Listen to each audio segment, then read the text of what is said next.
Acho que vai ser a primeira vez que eu faço abertura de evento sentado, o sinal dos tempos, né? Vão chegando, né? Não tem jeito, gente. Oi? Não, o ombro eu estou fazendo fisioterapia, entendeu? A perna está começando a doer e talvez eu precise também. Mas evento é assim mesmo, gente.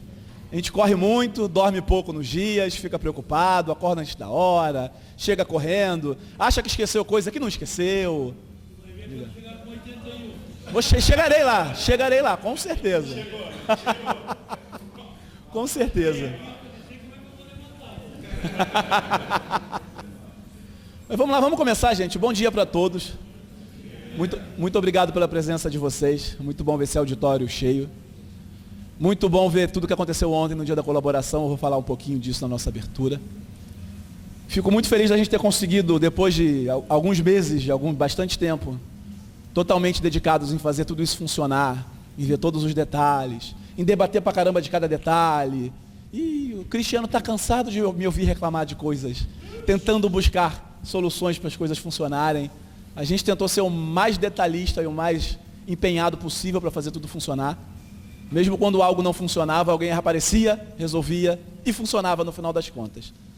Então, acho que antes de eu falar qualquer coisa nessa abertura, eu queria que o pessoal que é da organização levantasse se estiver sentado, viesse aqui para frente. Por favor, apareçam por aqui, todos que estiverem por aqui. Porque eu acho que todo mundo, por favor, pode subir até. Se quiserem sentar aqui também. Se o joelho também estiver doendo, pode sentar, não tem problema não. Assim, eu acho muito importante trazer eles para cá, porque vocês me viram falando ontem, vocês estão me vendo falando hoje, mas eu estou aqui fazendo isso, representando todas essas pessoas que trabalharam muito para esse dia acontecer. Juntar para tirar foto?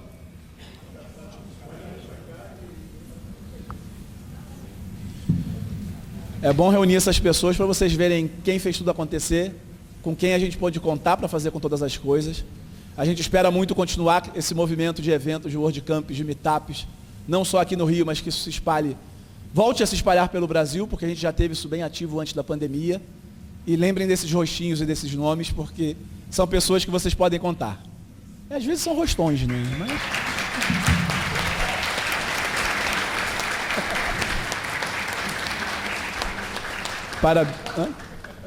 Parabéns para todos vocês, para todos nós, né? Afinal, eu também faço parte disso. E muito obrigado por todo o empenho de vocês. Sou muito feliz em ter tido todos vocês ajudando em tudo. Valeu, Arrascaeta. Obrigado. Vamos lá.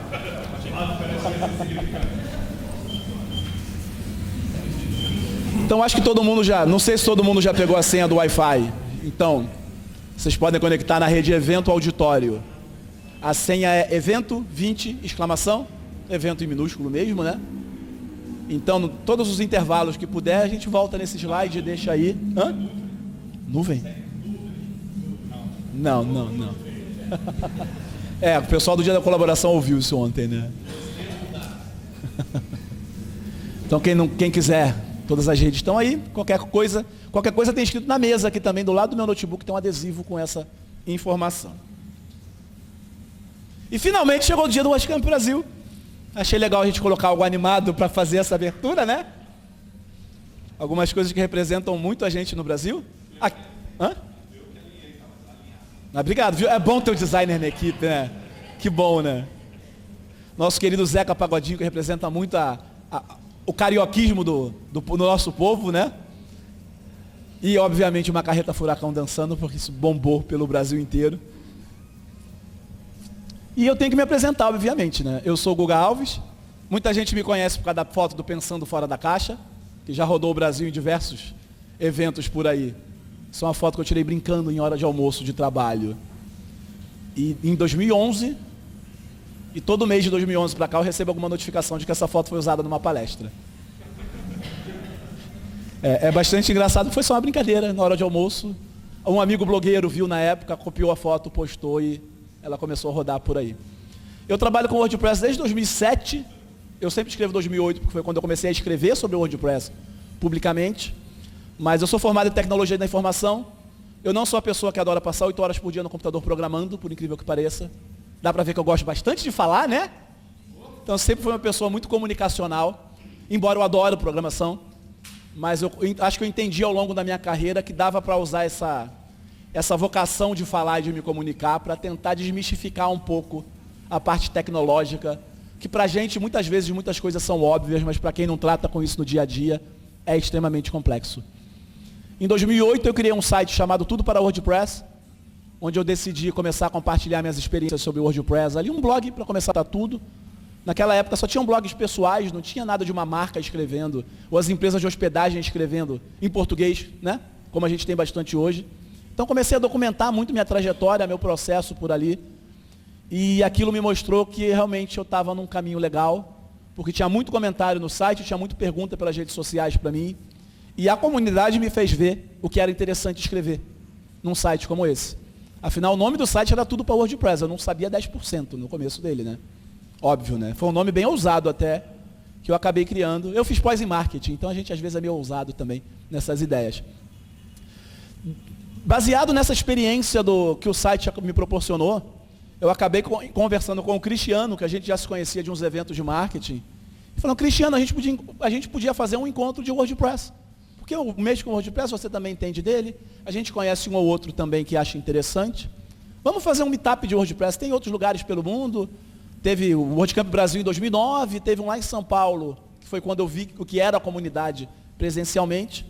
A gente fez o primeiro meetup na Infinet, uma faculdade privada aqui no centro, e tinham 60 pessoas no primeiro meetup, 50, 60 pessoas. A gente não esperava aquilo tudo, e acho que foi uma mostra para a gente já naquela época, cara, dá para juntar pessoas, debater sobre os assuntos, abertamente, livremente, sem amarras. As pessoas físicas, de fato, aprenderem umas com as outras, porque não é concorrência, de fato, a gente cresce junto, e quanto mais o mercado crescer, é melhor para a gente. Então, eu sempre fiz questão de botar publicamente tudo que eu aprendi a compartilhar, e isso acabou criando uma trajetória legal para mim, como profissional no mercado, mas também ajudando muitas pessoas. Em 2014, a gente resolveu fazer o primeiro WordCamp aqui no Rio. A gente teve o WordCamp Rio 2014, 15, 16 e ano passado, 2024. A gente teve diversos WordCamps pelo Brasil também, em Belo Horizonte, em São Paulo, em Curitiba, em Porto Alegre, em Fortaleza, em Florianópolis, em Salvador teve uma edição. Só que infelizmente veio a pandemia, todo mundo passou por ela, todo mundo viu o quanto ela foi problemática, triste e disruptiva até para o mundo digital, né? Porque quem só tinha uma lojinha física e estava fechada teve que se virar, tentar ter uma renda, aprender o que fazer. E a gente mudou muito o mercado como um todo, inclusive para os eventos. Acabaram os eventos. Parou de ter meetup, parou de ter muito evento presencial. A gente teve também o fenômeno dos cursos em Hotmart e sites de venda de curso e as comunidades fechadas. Então aquele grupo de WordPress que a gente tinha no Facebook com 25 mil pessoas, quase ninguém usa, sabe? Que era um ótimo lugar para compartilhar informações. E ano passado o Felipe Santos, que está aqui, levanta, Felipe, para todo mundo te conhecer. O Felipe era uma das pessoas que ajudava na Fundação WordPress para viabilizar todos os eventos, tudo pelo mundo, né, Felipe? O Felipe tomou a iniciativa de voltar com o WordCamp Rio, ano passado. E foi muito bom ter acontecido, que juntou essas pessoas de novo. A gente conheceu novamente pessoas motivadas e empenhadas em fazer eventos acontecerem. E a gente foi de lá para cá, continuando fazendo meetups aqui no Rio, sempre aqui na UERJ, até chegar mais uma vez no WordCamp Brasil. O Felipe teve a ideia do WordCamp Brasil. A culpa é dele, no final das contas. Você tomou a frente de pedir e fazer acontecer. No meio do caminho, por questões profissionais, ele acabou precisando pedir ajuda para a gente tocar um pouco mais. Você até mudou aqui do Rio, né, Felipe? Ele está em São Paulo, não está mais presencialmente por aqui. Então eu comecei de novo a ajudar mais a comunidade a viabilizar esses eventos. E eu achei ótima a ideia ter sido o WordCamp Brasil, não mais uma vez um WordCamp Rio. Porque desde o começo, quando ele me falou, eu falei, a primeira coisa que eu vou fazer é ligar para o Cristiano. Porque a gente começou essa história junto lá atrás, e eu sei que qualquer problema que eu tiver na organização, eu vou conversar com ele, ele vai me ajudar a resolver. Então é bom ter uma pessoa assim do seu lado. Eu não gosto nem de falar que, meu braço direito, porque parece que é hierarquicamente abaixo. O Cristiano, para mim, está do meu lado, no mesmo nível de uma hierarquia, no final das contas. E qualquer dúvida, tudo das dúvidas que eu tinha, eu sempre conversava com ele. A gente sempre se ajudou muito. Já paga com amizade muita coisa boa que a gente vive junto. Não tem problema. Mas aí de lá para cá, a gente passou esse ano muito pensando nas coisas do evento, organizando isso tudo. vendo o máximo de coisa possível que a gente podia fazer. A gente teve algumas surpresas boas até no final das contas, porque foram aparecendo muitos patrocinadores, muitas pessoas interessadas em patrocinar e dinheiro para o evento acontecer. Tudo que vocês estão funcionando ali fora. Não se organizar, tá? Contrato quando vai ser feito, organizar pacto. O do WordCamp que vai direto para a Fundação WordPress, não vem aqui para o Brasil. Então a gente tem que mandar para lá, pedir para pagar de lá. É bem complicado gerenciar isso tudo, mas é prazeroso no final das contas ver tudo acontecendo. Aí ela já está me mostrando que faltam 10 minutos, ó, funciona. Muito bem. Eu falei dos patrocinadores, tivemos vários patrocinadores e 3 empresas apoiando a gente também na divulgação, a HomeMac no painel WP e a Utilitar. Então muito obrigado a Bluehost, Hosting.com, Kinsta, StayCloud, Estúdio Visual, Udo, WooCommerce, WordPress.com, a Kangaroo Host, KeepCloud, Blackwall, CloudX, Ecto, WebOption e Barra Cowork. Espero que eles amem esse evento para quando tiver um ano que vem eles voltarem para apoiarem os WordCamps que vocês vão organizar por aí também, né? Para que a gente tenha mais eventos pelo Brasil. E eu não posso nunca deixar, em toda vez que eu falo do evento. Sim, tivemos 10 micropatrocinadores, pessoas que estão aqui no evento, que por livre e espontânea vontade pagaram o valor de 4 ingressos e ganharam mais um. Então eles pagaram o dobro do valor por cada ingresso que eles tiveram, para ajudar a viabilizar financeiramente o evento também. Então muito obrigado a todos os micropatrocinadores que nos ajudaram. Foi essencial a gente ter esse volume de micropatrocinadores, até para ter uma verba boa local para tomar algumas decisões nos pagamentos do evento, né? Foi muito importante a ajuda de vocês, de verdade. E eu não posso deixar de agradecer sempre ao pessoal aqui da UERJ, do DGTI, da Diretoria Geral de Tecnologia de Informação, que move mundos e faz todo possível para conseguir espaço para a gente. Todo mês a gente conversa com eles, gente, conseguimos um auditório ou uma sala para fazer um meetup no dia tal? Sempre conseguiram. A gente nunca teve problema em conseguir o espaço para fazer os meetups desde que a gente voltou aqui para a UERJ. E é muito bom estar num local público e fazer esse tipo de coisa. Antes do estado do Rio de Janeiro. A UERJ era a Universidade da Guanabara, antes da fusão do estado. Então é um órgão muito importante na nossa cidade. E é muito icônico, inclusive, estar nessa região ao lado do Maracanã, que é outro ícone gigante que a gente tem na cidade, né? É uma região muito, muito, muito boa, que respira coisas boas. Aí, e eu posso puxar a sardinha para o meu lado também, porque eu moro nesse bairro, né, Hans? Tá na Tijuca, tem que ser bom, Hans. E para esse evento, vocês devem ter reparado na logo que tem algumas plantas no evento, a nossa flora brasileira. O designer que desenhou a marca para a gente, o Thiago, o colega do Cristiano, que nos ajudou muito, veio dele a ideia da gente pegar uma planta específica para representar cada região do Brasil. Eu achei muito legal a ideia, porque se vocês quiserem usar isso para os próximos WordCamps, para os meetups, eu falei isso para os palestrantes, alguns usaram alguns ícones desses pelas palestras, até para mostrar muita representação visual e as ideias que a gente teve no evento. Então, assim, achei muito legal a gente conseguir pensar num logo que não era só o W do WordPress e que representava qualquer um que estivesse sentado aqui com a gente assistindo tudo. E temos também o novo mascote da comunidade brasileira, porque não tem nenhum animal que represente melhor o Brasil do que o vira-lata caramelo, certo? Eu não sei se todos conhecem o Apo, ele é o mascote oficial dos eventos de WordPress, mas ele parece o Pikachu, porque o pessoal do Japão fez. Então, intencionalmente, parece o Pikachu. Falei, cara, eu amo cultura japonesa, não tenho nada contra ela. Mas nada bate vira-lata caramelo no Brasil, gente. Hã? Podia ser. É uma boa ideia, inclusive, é uma boa ideia. Então, vocês devem ter visto que tem brindes também com isso. Está na nossa cordinha de crachá. Ops, volta. E eu queria mostrar rapidamente para vocês um pouco do que a gente teve no dia da colaboração, que foi um dia muito feliz. Eu até botei essas duas fotos que a gente tirou no final brincando, que o dia começou assim e terminou assim. Acho que representou bem o que a gente teve no dia de ontem. Foi um dia muito especial para quem estava presente. Quem estava presente ontem? Levanta a mão aí, gente. Bastante gente participou ontem. Hã? A maioria participou. Eu acho que foi um momento muito legal para a gente, como comunidade, sentar, bater papo, não só assistir palestras e conversar nos corredores no evento, mas as pessoas se conhecerem, criarem conexões, como o slide que eu coloquei das nossas plantas, né? Nossas raízes e nossas conexões. A gente precisa, como comunidade, se conhecer, saber quem faz o quê, do que a pessoa gosta, criar laços pessoais, afetivos, de amizade também, para continuar tendo essa motivação de fazer as coisas funcionarem. E na nossa programação de hoje, nós teremos painéis aqui no auditório. Então, sempre que tiver um painel, tem uma outra sala que vai ter palestra, vão avisar que é horário de painel, todo mundo vai voltar para cá. Teremos palestras de 30 minutos e teremos palestras de 15 minutos. Para a gente adicionar um dinamismo e trazer o máximo de conteúdo possível para vocês.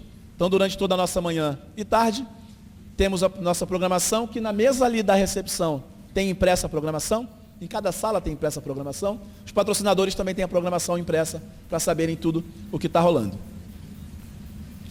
E para começar, antes de eu começar e a gente entrar no primeiro painel, que faltam 5 minutos para ele, eu só queria mostrar uma coisa para vocês, que eu brinquei que a Daphne está me mostrando avizinhos aqui, que vocês vão ver papelzinho subindo toda hora aqui na frente. Eu gosto de explicar para vocês entenderem o que está acontecendo. Vamos por ordem. Cadê? Quando faltarem 10 minutos para acabar a palestra, a Daphne vai levantar um papelzinho aqui na frente para o palestrante. A gente gosta de fazer isso para não ter assim, faltam 2 minutos, falando, está acabando, e desesperar quem está aqui em cima, né? É bom a pessoa entender, tem 10 minutos, eu tenho noção do quanto falta, eu consigo ditar meu ritmo e fazer as coisas andarem bem no tempo. Então faltam 10 minutos, faltam 5 minutos, falta 1 minuto, acabou o seu tempo. E se demorar muito, não acabou o seu tempo, tem eu subindo aqui de novo, e vocês vão ver que o Guga vai pegar um gancho ali, vai falar uma besteira e vai interromper a pessoa para acabar, para ter pergunta. Então a Daphne vai estar sempre cuidando disso aqui e vai estar ajudando a gente com... Sem problema, a gente já organiza. Então a gente vai estar sempre de olho em todo o tempo aqui, em toda a programação, para manter tudo funcionando bem. E eu também estou olhando toda hora aqui, que eu fico preocupado como organizador, né? É claro. Para a gente continuar a nossa manhã, além das palestras que a gente vai ter aqui hoje, e a gente teve bastante submissão de palestra, foi difícil pra cacete escolher o que ia entrar, porque quando a gente escolhe quais palestras vão ter, a gente acaba escolhendo o que não vai entrar. E cara, dá vontade de colocar tudo. Se pudesse, eu tinha 10 salas aqui, tudo acontecendo, tudo sendo filmado, para a gente ter o máximo de conteúdo possível. Mas tempo é sempre um recurso limitado, né? Não tem jeito. Então eu queria muito nesse momento também falar para o pessoal, tanto os que tiveram palestras aprovadas, quanto os que não tiveram palestras aprovadas, tem meetups pelo Brasil, tem vários lugares que os eventos continuam acontecendo. Apoiem também os meetups pelo Brasil. Porque se não existiriam os meetups, não tem aprovação de WordCamp. Se a comunidade não se mostra ativa naquela região que pretende fazer um WordCamp, não tem como aquela comunidade fazer isso. Então é por isso que a gente está desde o WordCamp Rio ano passado, continuando fazendo os meetups, continuando organizando os eventos, até para se conhecer, saber quem é bom em o quê, quem toma mais à frente de fazer determinadas coisas, para saber quem na organização de um WordCamp pode ajudar. E como é o WordCamp Brasil, a gente teve gente não só da comunidade do Rio organizando, né? A gente também teve a Sandra de São Paulo, o Marco de Porto Alegre, a gente teve pessoas, o Edu. O Edu é de Curitiba, mas mora no Rio já, o Edu é carioca já. Né? É misto, o Edu é misto já, né?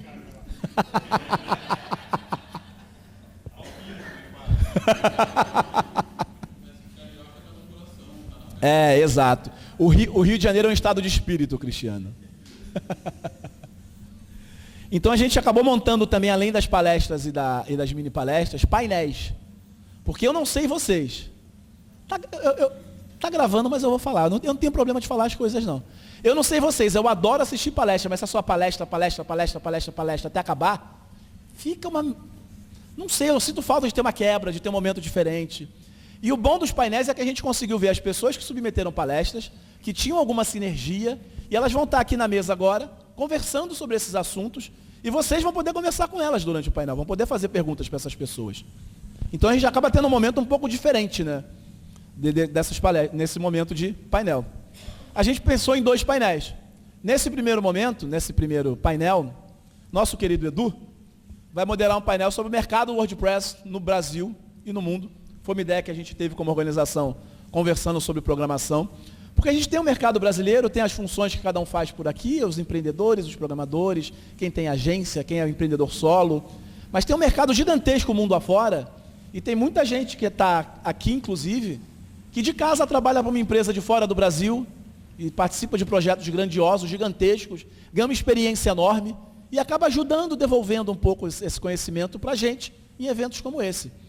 Então a gente pensou nesse painel para tentar ajudar também a ampliar os horizontes das pessoas entenderem o mercado, que eu posso até dar uma experiência pessoal, eu não tinha noção de que isso existia, até organizar um WordCamp em 2015, descobri que tinha vaga para trabalhar no suporte do WordPress.com na época, e eu passei quase 5 anos trabalhando no WordPress.com, achando que eu nem tinha capacidade disso.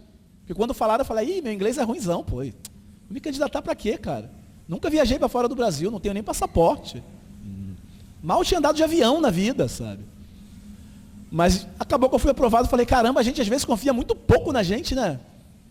Tem tanto preconceito em sociedades, porque você é isso, porque você é negro, porque você é mulher, porque você não é filho de fulano, porque você não teve a formação da escola mais popular da região. Eu estudei em escola pública, sabe? Então, a vida foi me empurrando a não ter confiança em mim durante 30 anos da minha vida. Até que isso aconteceu e eu parei de duvidar de mim mesmo. E eu acho que isso me mudou como pessoa. É por isso que eu não tenho mais vergonha de falar. Agora eu confio em mim mesmo. Eu tinha zero confiança na minha pessoa. Então achei legal a gente ter esse momento para falar de mercado e mostrar um pouco disso para vocês. Então, como já levantou a plaquinha para mim, que acabou o seu tempo, eu vou chamar aqui no palco o Edu, nosso querido Eduardo Zulian, o Daniel Cosman, o Rafael Funchal e o Bruno Vieira para trocarem os trabalhos aqui.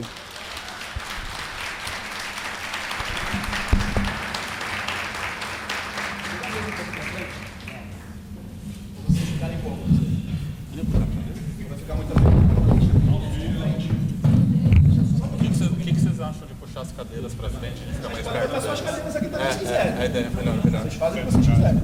Bota as cadeiras para frente. Quer mexer ainda? Não. Aqui? Isso. Aí. Tenta não cair no pé.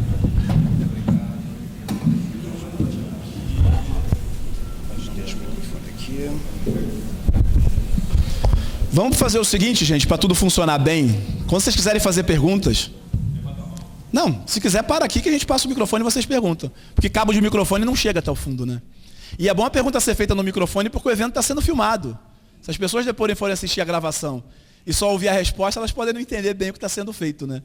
Então o Edu vai ficar de olho aqui, né, Edu? Se alguém vier para cá e quiser fazer pergunta para participar do painel, pode vir.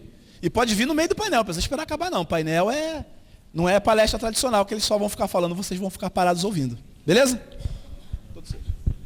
Muito obrigado, muito obrigado. Bom dia a todos, bem-vindos, bem-vindas ao WordCamp Brasil 2025. É um prazer ter todo mundo aqui. Já estou contando meu tempo, já estou atrasada. A gente tem o nosso painel aqui está tentando focar basicamente no mercado WordPress para o Brasil, mas mais para o mundo. Mas eu também quero, se a gente conseguir, fala mais próximo, ter um acesso ao Bruno, que o Bruno não trabalha necessariamente com WordPress hoje, mas ele tem uma experiência no mercado internacional. Tá? Vou me apresentar rapidinho aqui, meu nome é Eduardo Zulian, eu trabalho há 10 anos na Automatic, comecei trabalhando na área de suporte, agora estou como líder de time de suporte de experiência cliente no WordPress.com. Não é minha primeira vez aqui, ano passado ajudei a organizar o WordCamp Rio também, foi um evento maravilhoso. Mais uma vez, obrigado para o Felipe por ter trazido isso de novo, trazer os eventos de novo para o Brasil, né? A gente estava meio parado, pós-pandemia, e isso aí a gente deve ao Felipe também. Obrigado, Felipe. Muito obrigado.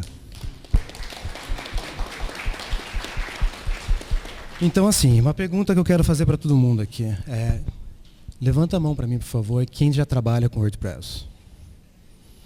Legal. Trabalha. Tudo bem. E quem trabalha já com WordPress agora, ou sem WordPress, mas para o mercado internacional? Ok. Mercado internacional, quais são as dificuldades que a gente tem? Como que a gente pode se preparar para sair da... Porque o mercado brasileiro é muito bom, é muito competitivo, tem ótimas oportunidades. Mas você ir para o mercado internacional te dá uma outra amplitude. Então, a gente quer discutir um pouco aqui para tentar entender, desmistificar algumas coisas, o que é necessário, o que não é, qual é a melhor forma de se preparar. E a gente, se tudo der certo, que nem o Guga falou, o pessoal pode vir aqui fazer uma pergunta. Eu vou tentar controlar o tempo quanto eu puder aqui, porque eu quero deixar que os nossos queridos aqui falem mais do que eu, tá bom? Então, eu quero começar com os 3 especialistas aqui. Vou começar com o Rafael Funchal, 10 anos na Automatic, já trabalha no suporte. Você já está comigo, trabalhando lá tem um tempo, né? A gente trabalhou junto por muito tempo. E você agora está especializado, o Rafael está especializado em suporte técnico. Posso dizer escalado? Muito bem. Passar para o Cosmo. Só estou apresentando vocês agora, tá bom? Cosmo também teve empresa por 8 anos, pelo menos. Spiral Lab, certo? Muito bem.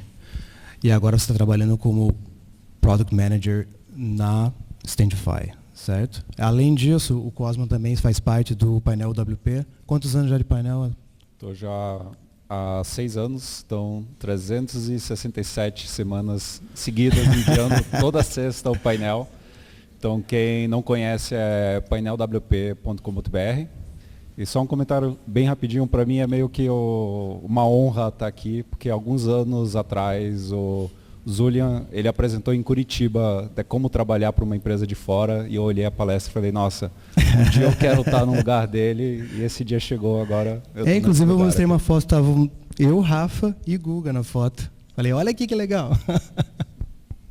Que bacana, obrigado. Bruno, está atualmente na Blackwall, você está mais focado em construir parcerias, né, com as empresas, praticamente em hospedagem. Então você faz todo esse meio de campo. Então você não está necessariamente focado no WordPress, né? É exatamente isso. É bem o meio de campo entre hospedagem, empresas de software, tanto como até o próprio Standify. Tipo, eu sempre estou tentando ajudar todo mundo de uma maneira que funcione, sabe? Tentando encaixar os bloquinhos. Essa é sempre a minha ideia. Muito bem. Obrigado. Bem, vou começar falando um pouquinho aqui. A gente quer começar a fazer 3 blocos aqui, e o primeiro vai ser mais as portas de entrada. E eu vou trocar uma ideia com vocês aqui rapidinho, fazer algumas perguntas sobre como é que foi essa experiência na porta de entrada. Eu quero começar com o Rafa, então. Rafa, você já está 10 anos na Automatic, né? Isso. Como é que foi o teu processo de entrada na empresa? O que você achou que você precisava fazer para ter uma garantia que você teria a oportunidade de começar a trabalhar para fora? Antes de eu entrar na Automatic, eu era desenvolvedor, freelancer, já trabalhei em algumas agências de desenvolvimento, outras de design, fazendo diagramação para revistas, esse tipo de coisa. E antes de entrar lá, eu comecei a trabalhar para fora na MailPoet, pela comunidade WordPress, através do Rafael Ehlers, que era organizador do WordCamp lá em Porto Alegre também. A gente se conheceu pelo grupo do Facebook, que o Guga comentou aqui um pouco antes. E ele já trabalhava no MailPoet e comentou que estava precisando de mais gente de suporte, e a gente já interagia um pouco, e ali rolou eu começar a trabalhar para fora do país. E em 2015 eu vi que ia ter palestra aqui no WordCamp Rio. Eu já tinha aplicado, submetido, me candidatado, né, me inscrito para a vaga de... Vamos usar todos os adjetivos e sinônimos para apply. Né? Me inscrevi para a vaga em julho de 2015, vi que ia ter o WordCamp aqui, eu acho que em agosto, setembro, e que 2 pessoas do RH estariam aqui. Eu falei, quero conhecer mais sobre a vaga, e vim para o WordCamp Rio. E daqui... Em novembro do mesmo ano, né, 2015, eu fui contratado pela Automatic. Muito bem, maravilha. Mas sobre a parte de preparação, é você tentar estar pronto para quando as oportunidades aparecerem, né? Você já saber um inglês um pouco básico ali, saber um pouco de desenvolvimento ajuda, mesmo sendo básico de HTML e CSS, para poder debugar alguma coisa. E também... A minha decisão de me candidatar para trabalhar no suporte foi porque eu já fazia isso de graça para a comunidade WordPress. Então já respondia fórum, já estava no fórum em inglês, já estava no fórum em português também. Eu falei, pô, vão me pagar para fazer isso? Vamos, né? E assim que rolou. Que bom. Em dólar? Que bom que você falou da parte voluntária, que eu quero fazer umas perguntas para o Daniel também. Daniel, você teve empresa por 8 anos, né? Por favor, obrigado. O que te fez mudar, depois de tanto tempo, como um CEO, vamos dizer assim, claro, né? O que te fez mudar para a área de Product Management, de gerenciamento de produto? Qual que foi o gatilho? Porque a gente falou aqui de qual foi a tua ideia de mudar para o mercado internacional. Mas assim, como é que foi a tua mudada de carreira para tentar entrar numa área que é um pouco diferente, que você olha as coisas um pouco mais afastado, né? O que te causou essa ideia? Legal, então, para dar um contexto, eu tive 8 anos uma agência especializada em WordPress, fazia tudo, hospedagem, criação de site, consultoria, curso, e infelizmente a resposta é bem simples para essa pergunta, é saúde mental.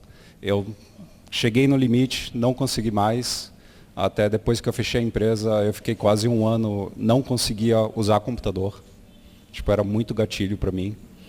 E lá, como eu mexia com tudo, eu pensava, olha, eu gosto de programar, mas não é a melhor coisa da que eu faço, eu prefiro o que está em torno da programação. E aí eu comecei a fazer consultoria, e aí surgiu que uma empresa que eu fiz consultoria, ela queria me contratar, mas para ser programador. Como eu estava sem fazer nada, eu falei, beleza, eu vou aceitar, mas eu coloquei um limite. Se 1 ano não tiver nenhuma projeção disso mudar, eu vou procurar uma outra coisa. Felizmente, eu deixei isso claro para todo mundo, não do jeito que eu estou falando agora, porque não dá para fazer isso. Mas depois de 1 ano, eu virei líder do time de site de desenvolvimento dessa empresa. Depois eu virei gerente de engenharia. E aí alguém me fez o convite, olha, você não quer entrar para a área de produto? Então, porque tudo que você está fazendo, na verdade, um gerente de produto faz. Eu nem sabia que existia isso de gerente de produto. E aí eu mudei para a área de produto, gostei muito. Aí aconteceu que teve algumas mudanças e eu decidi sair para procurar alguma coisa fora. E aí eu montei, igual eu fiz nessa empresa, que é uma coisa que eu recomendo, uma lista, olha, isso são coisas que eu quero, isso são coisas que eu sou flexível. Então, isso que eu quero, eu não abria mão, isso que eu era flexível, eu mudava. Então, programação era algo que eu era flexível. Então, um dos itens que eu tinha na lista era, eu não queria usar Windows. Então, isso era uma coisa que eu não era flexível. Então, a sua lista pode variar bastante assim. E aí aconteceu que eu estava procurando, e aí encontrei algumas empresas, entrei em contato com elas, e uma das empresas que eu entrei em contato falou, olha, eu vou estar no WordCamp Rio, conversando com algumas pessoas ano passado, vamos conversar? Eu falei, vamos, meio descompromissado assim, e aí eu conversei com o fundador da empresa ano passado aqui no WordCamp Rio, e vendo hoje era óbvio, era uma entrevista de emprego, mas para mim era só uma conversa. E aí, acho que 1 semana depois, eu estava contratado. Então, foi essa conversa aqui e todas as coisas de comunidade, tudo que eu fiz que impactaram isso. E uma coisa que eu acho que, hoje em dia, a pessoa, um gerente de produto, gerente de engenharia, no final do dia, as empresas querem alguém que seja confiável e resolva os problemas. Então, esses nomes vão mudando. Daqui a 10 anos, provavelmente, vai ser um outro nome de coisas do tipo. Então, as empresas, elas só querem isso. Você sendo essa pessoa, aí tanto faz qual cargo ou coisa assim, você só precisa gerar um valor para a empresa. Então, você gerando isso, tem um cálculo meio básico, que é o seu salário vezes 3. Então, você gerando para a empresa 3 vezes o valor do seu salário, você normalmente está seguro lá. Muito obrigado, muito obrigado. E você tocou na parte da flexibilidade, que acho que é algo que a gente pode pegar no próximo bloco, que é justamente isso. Como é que você se adapta à constante mudança de tecnologia da qual a gente faz parte. Mas antes disso, você também disse, né? Você falou do WordCamp Rio ano passado, que foi como se fosse uma entrevista para você. Mas não só você, mas como o Rafa, toda a base disso foi o voluntariado também, não foi? Foi. Então, uma coisa que eu sempre penso é que muita coisa na vida é sorte. Então, eu tive sorte do fundador estar no Brasil, e ele estava em São Paulo, e ele veio para cá, ele mora nos Estados Unidos. Mas eu acho que a gente pode fazer coisas para aumentar o nosso círculo de sorte. Então, eu, por exemplo, eu organizei em Curitiba meetups por 7 anos lá, todos os meses. Eu organizei em 2012 com o Zulian o WordCamp Curitiba, porque em 2010 eu estava começando a usar o WordPress. Eu gostava de escrever sobre cinema, crítica de filme, e eu achei o WordPress como a plataforma mais fácil para eu conseguir só focar em escrever. E eu vi que tinha um evento, e aí eu fui para o evento, não sabia nada, nunca tinha mexido em programação com WordPress. Então, tem alguém vindo aqui pela primeira vez? Legal. Então, quem está aqui pela primeira vez ou quem não está, uma coisa que eu fiz, eu não conhecia ninguém no evento. Eu sou uma pessoa muito tímida, não parece, mas eu treinei para estar aqui falando por muito tempo. E o que eu fiz? Eu não conhecia ninguém. E eu falei, eu vou conversar com pelo menos 3 pessoas que eu não conheço. 2 delas viraram amigos de longa data, assim. Então, é um desafio bem legal. É bem difícil, mas é só chegar para a pessoa e falar, oi, tudo bem? Eu faço isso, não sei o quê, e conversar. Então, eu recomendo muito vocês fazerem isso, e eu ainda faço isso hoje em dia. Então, teve um monte de gente aqui que eu dei oi, nunca falei na minha vida. Muito obrigado. Não, você não foi uma experiência. Você conheceu o WordCamp BH, né? E se fosse, eu não ia falar também.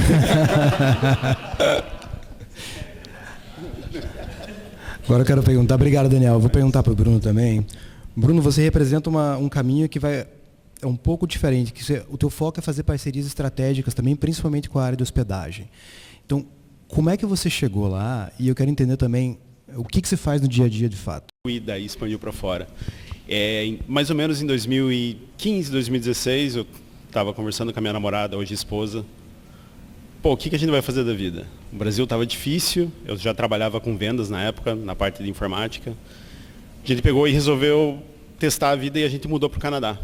Então eu fui com aquela espírito de, como é que é, meio cachorro sem dono, meio com medo. Falei, vou trabalhar em construção, seja o que for. Mas eu tinha uma experiência e eu sempre fui muito curioso com a área de tecnologia, né? E, cara, eu acho que deu 9 meses, deu 11 meses, eu consegui meu primeiro emprego na área de tecnologia. Então, para algumas pessoas, você já deve ter ouvido esse nome, que é a OVH, que é um data center bem grande, mundial, europeu. Então, foi meu primeiro trabalho de tecnologia, vou trabalhar com cloud na área de vendas. Então, eu cuidava da região do Brasil e Estados Unidos já. Então, quem comprou servidor mais ou menos uns 8, 9 anos atrás, provavelmente falou comigo, né, naquela época. Depois disso eu fiquei 2 anos lá e saí e fui para a WebPros. Esses vocês com certeza conhecem, que é cPanel, Plesk, WHMCS. Eu trabalhei lá por 6 anos. E lá acho que foi onde que minha carreira realmente decolou, nesse sentido, onde eu realmente comecei a trabalhar com a parte de parcerias. Eu trabalhei com empresas enormes como GoDaddy, HostGator, Brasil, Newfold e assim por diante. E nesse último ano, a parte de parcerias que foi o mais legal. Eu fui responsável pelo projeto de hyperscalers dentro da WebPros.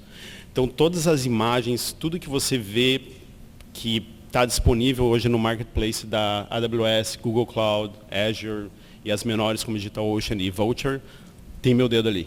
Então, fui eu que desenvolvi a estratégia junto com o meu time.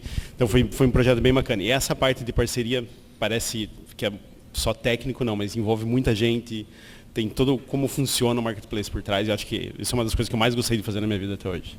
Que legal, que legal. E ontem você falou para a gente, no dia da colaboração, a gente teve algumas salas separadas para focar em ajudar a comunidade WordPress.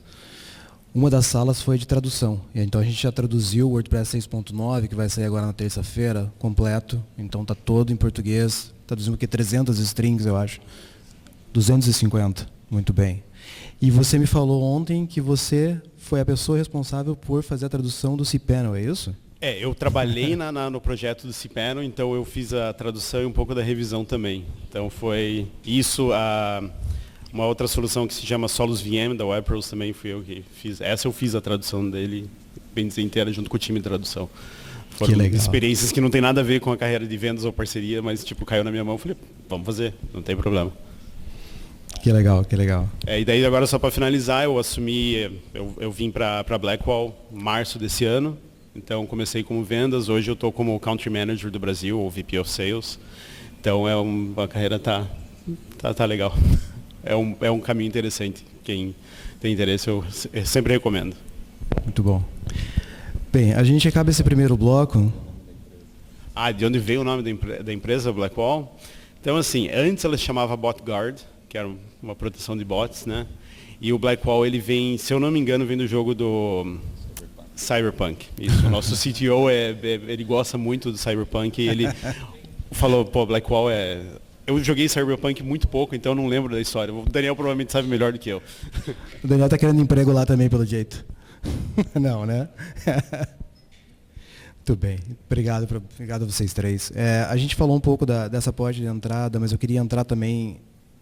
São histórias bonitas, mas elas vêm com algumas dificuldades também, para tentar ou se adaptar, ou entender como é que o mercado funciona. Então eu queria um bate-bola com vocês, eu quero ouvir dos três, qual é que foi a maior dificuldade de vocês para adentrar o mercado internacional ou para se manter com a saúde mental em dia, por exemplo? Eu vou falar bem rapidamente. Eu acho que uma das maiores dificuldades é que eu me cobro muito no meu inglês. E a maioria do pessoal, quando você está trabalhando fora, e principalmente eu que trabalho na área de vendas, eu tenho um inglês relativamente limpo que as pessoas que não são brasileiras, ou seja, dos Estados Unidos ou qualquer outro país, consigam me entender de uma forma clara e concisa. Então, isso para mim, acho que foi a maior barreira da minha vida, ter um inglês que ele seja entendido de uma forma fácil por uma pessoa que fala inglês de forma nativa. Acho que essa foi a minha barreira mais difícil e eu brigo com ela até hoje. Não acabou, entendeu? Acho que é uma guerra que eu vou ter pro resto da minha vida. Acho que para mim é uma dificuldade que quem está procurando emprego agora está vendo bastante, eu estava ano passado, é receber não, e às vezes o pior é não receber nenhuma resposta. Então isso é muito ruim assim, e ficar aguentando esses não, ou nenhuma resposta, tem que ter bastante força, assim. Quem está procurando um emprego sabe que dá muito mais trabalho. Eu já ouvi muito falar, não, é muito trabalhoso. Eu falei, tá, beleza. Mas se você está lá no dia a dia, você não tem mais nada para fazer, e está o dia inteiro lá, não recebendo resposta, mandando um monte de e-mail, pesquisando um monte de coisa, isso é muito difícil. Então, não desista, mas seja estratégico.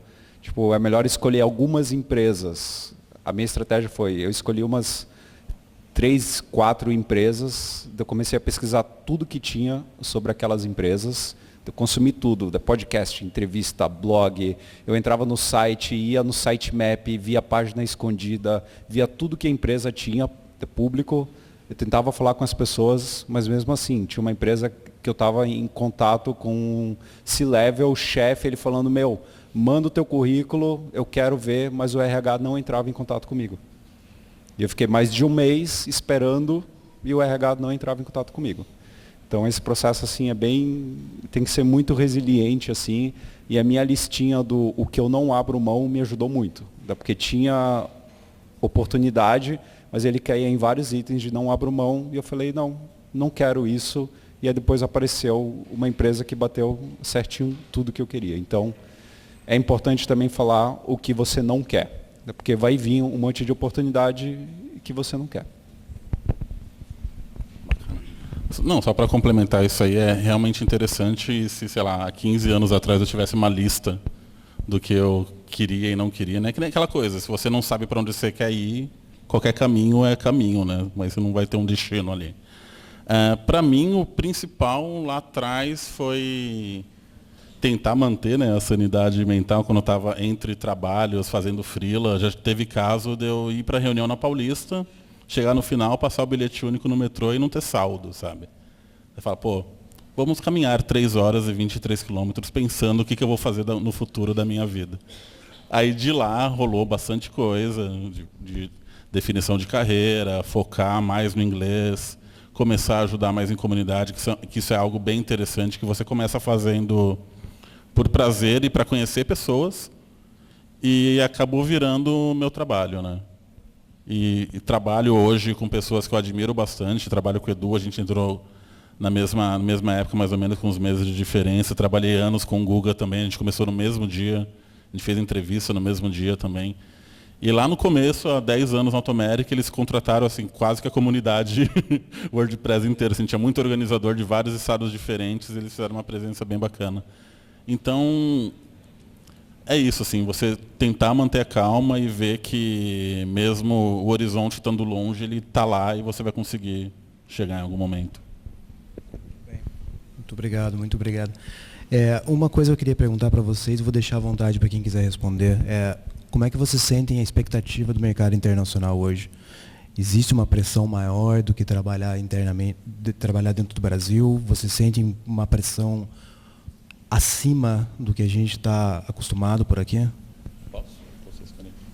Não, eu acho que para o mercado brasileiro, que é algo que o trabalho remoto ainda é um tabu para muita empresa, vide um dos maiores bancos aí que agora está voltando para presencial, sendo que ele é digital e totalmente remoto, né?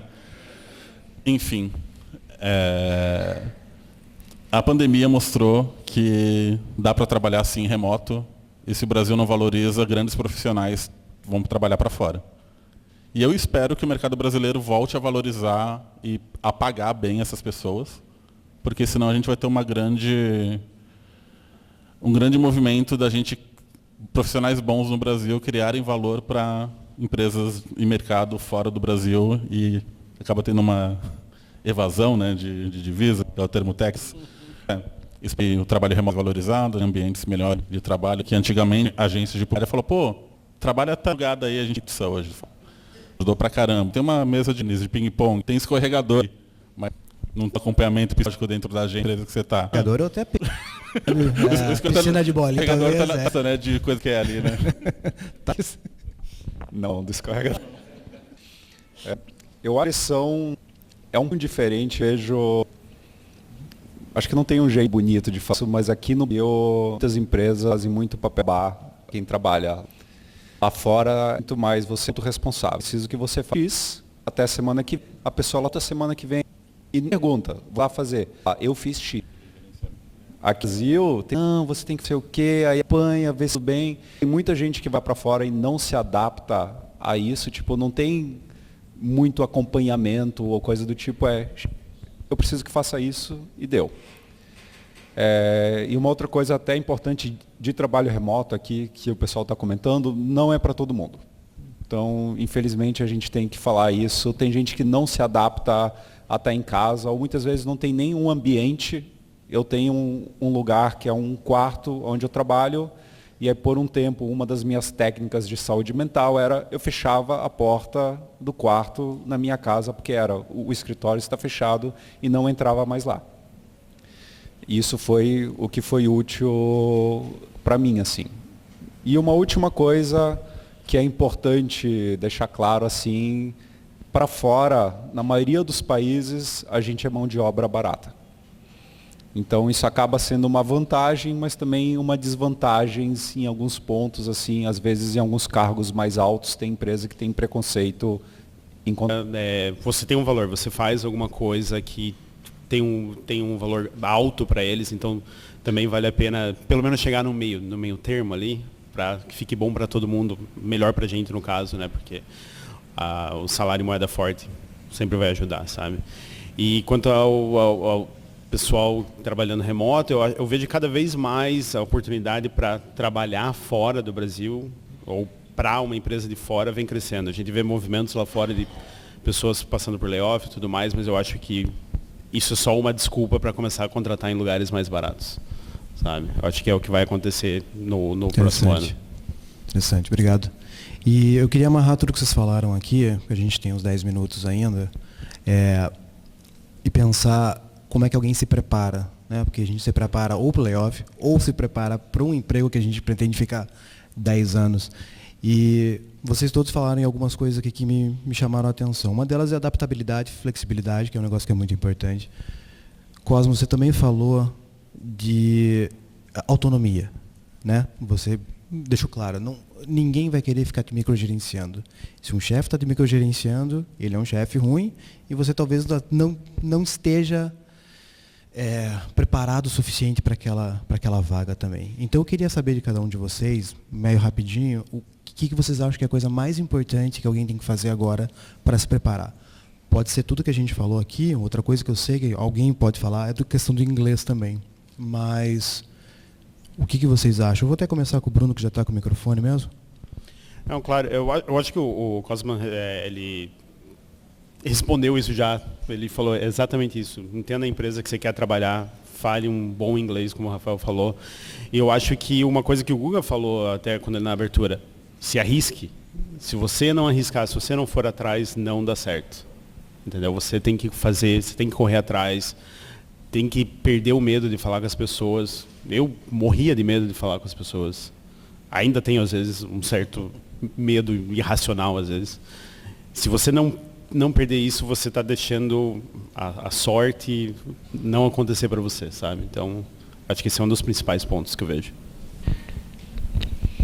Acho que, até voltando num ponto importante, cada empresa é diferente. Então, independente da área, se é produto, desenvolvimento, design, cada empresa quer coisas diferentes para o mesmo nome. Então, é muito importante você entender o que a empresa, sei lá, o que o Facebook acha de um gerente de produto é totalmente diferente do que a Standify ela quer para um gerente de produto. Então, é bem importante entender isso e é por isso que eu sou muito mais em aplique para menos empresas. Eu conheço alguém que mandou 100 currículos e não recebeu resposta de nenhuma, mas a pessoa não se preparou para nenhum desses 100. E a outra coisa do inglês, eu sou uma pessoa que gosta bastante de fazer notas. Então eu anotava todas as possíveis perguntas que podiam me perguntar e resposta, só que entrevista e falar é diferente. Só que hoje em dia a gente tem uma coisa maravilhosa chamada IA. E o que eu fiz? Eu coloquei no modo voz e falei, lide como uma pessoa que está entrevistando para esse cargo tudo em inglês. E na hora que eu recebi a primeira pergunta da IA em inglês, todas as minhas notas foram para o lixo, assim, eu não conseguia falar. Então, isso de treinar, eu fui treinando muito com IA, me perguntando e eu respondendo em inglês, porque a gente não tem esse costume de falar. Então, uma coisa é na tua cabeça, funciona lindamente. E a coisa boa é que eu não precisava de ninguém me escutando. Hoje em dia tem IA, então eu podia treinar 20, 30 vezes de dar resposta, pensar, às vezes dar um intervalo. Até dependendo da IA, uma dica é você segurar enquanto você fala, porque senão ela fica falando de volta rápido, assim. Então, para pelo menos você poder respirar um pouquinho. E quando você for falar, respire. Esse é o principal. O mais importante é te entenderem e não você falar certo. Então, te entendendo, você pode falar tudo errado. Até a gente vê algumas pessoas aqui falando em português, fala, eu comer batata. Você entendeu. É isso que importa. E deu. Em inglês é a mesma coisa. Um outro item interessante também sobre o inglês é que muita gente se assusta porque fala, meu inglês não é muito bom. Porém, não sei como é na empresa de vocês, mas na Automeric 90% da comunicação é feita por texto. A gente conversa 2 horas assim, por semana, por vídeo e por voz. Então, se você sabe se comunicar bem, se você escreve bem, mas seu problema é na pronúncia, a pronúncia você pode treinar e falar bem. E muitas das vezes a gente fica com esse medo de que ninguém vai me entender, eu vou travar na hora de falar. Só que lá na Automeric a gente está em 90, tem pessoas em 95 países, se eu não me engano. Quem fala nativamente inglês no mundo? 3 países, 4 países, e os outros 90 que estão lá. Todo mundo teve que aprender. Então, você falar com alguém que não fala nativamente é muito mais tranquilo, a pessoa vai se esforçar mais de entender, e o ideal é a comunicação. Então, como o Guga falou mesmo, cara, e como o Bruno também salientou aqui, tipo, para de ter medo e tenta, sabe? Tipo, O famoso, o não você já tem, sabe? Você vai ficar reforçando o não ainda na sua cabeça? Vai lá, tenta. Muito obrigado, muito obrigado. Eu sei que a gente vai ter uma pergunta aqui, então eu vou fazer o seguinte, eu vou já encerrar e a gente pode passar para a pergunta. Talvez a gente tenha espaço para umas duas, mas... Não, pode sentar aqui um pouquinho, pode ficar. Não, daqui a pouquinho. Eu quero desculpa. agradecer você, Ansiedade. Daniel e Bruno, por serem tão honestos, tão práticos aqui. Eu acho que a gente traça um panorama dos desafios, mas traça um panorama do futuro, de um futuro, né, que é claro, é visível, é possível para todos nós. Então, queria pedir uma salva de palmas para esses 3 monstros aqui.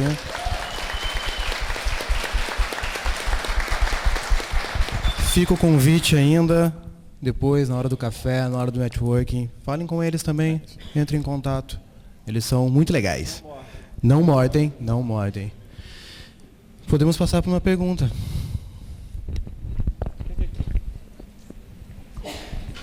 Bom, meu nome é Cristina de Sá, eu acho que eu fujo um pouquinho da curva do público, porque eu sou jornalista. Então, na verdade, vamos dizer assim, 40% das coisas que vocês falam eu não entendo nada, né? Mas eu fico tentando aprender exatamente para saber a linguagem, entender o que eu posso fazer e etc. Então, minha pergunta em relação ao mercado de trabalho seria, aonde o jornalista se insere dentro dessas equipes de trabalho com vocês? A gente perturba mais do que ajuda? Deixa eu pegar esse aqui, deixar esse aqui.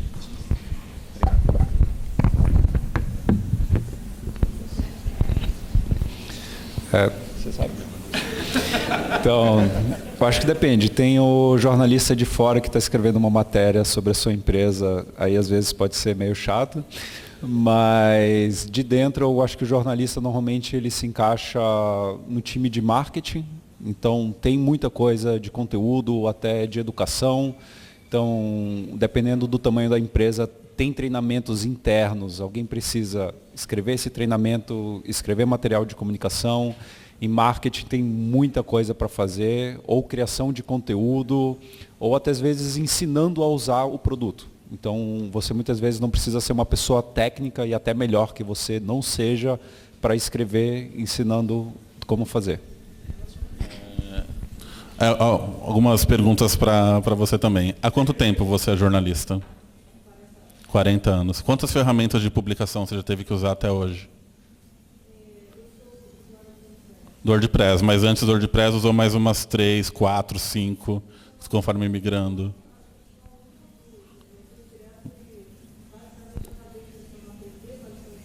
Uhum.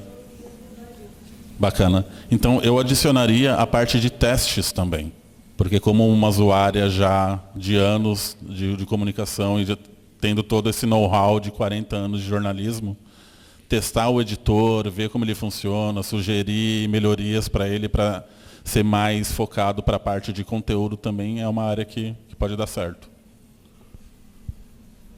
Temos 1 minuto, temos uma pergunta do Rudá. Pode ficar à vontade. Todos vocês falaram bastante do mercado internacional, né, e usaram até a experiência no mercado nacional como um degrau para chegar no mercado internacional. Uma pessoa que não tem experiência no mercado nacional, mas ela quer se candidatar ao mercado internacional, quer entrar nesse mercado, o que ela faz? Como ela se prepara? Ou ela não vai direto para o internacional e tenta entrar no nacional antes? O que essa pessoa faria? Eu partiria para a parte de estágios, projetos voluntários, alguma coisa que te adicione conhecimento básico de áreas distintas, assim. Não necessariamente você precisar ter passado por uma empresa antes. Não sei se você responde. Eu acho que trabalho voluntário dá para adicionar, ajudar na comunidade, e aí você já pode, eu vou ajudar na comunidade do Brasil e internacional, que aí você já treina inglês, treina a falar com outras culturas. Eu recomendo muito todo mundo aqui ter um blog, e é você escrever as coisas que você está aprendendo. E aí pode ser, eu coloquei, eu aprendi como reiniciar o Chrome adicionando um endereço específico no Chrome. Pode ser qualquer coisa, assim.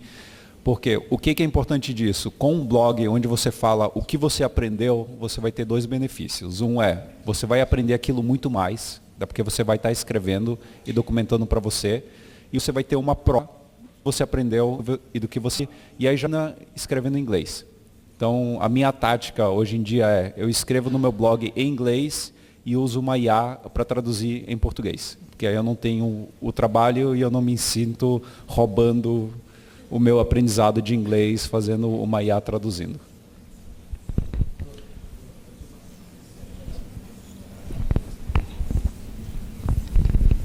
Por sinal, por questão do tempo, eu vou parar aqui, só para a gente garantir que a gente fique no horário. Bruno, Rudá, depois eu vou continuar com o Bruno ali fora, tá bom? Para você pegar a resposta dele também. Perfeito? Pessoal, muito obrigado novamente. Salva de palmas para eles novamente.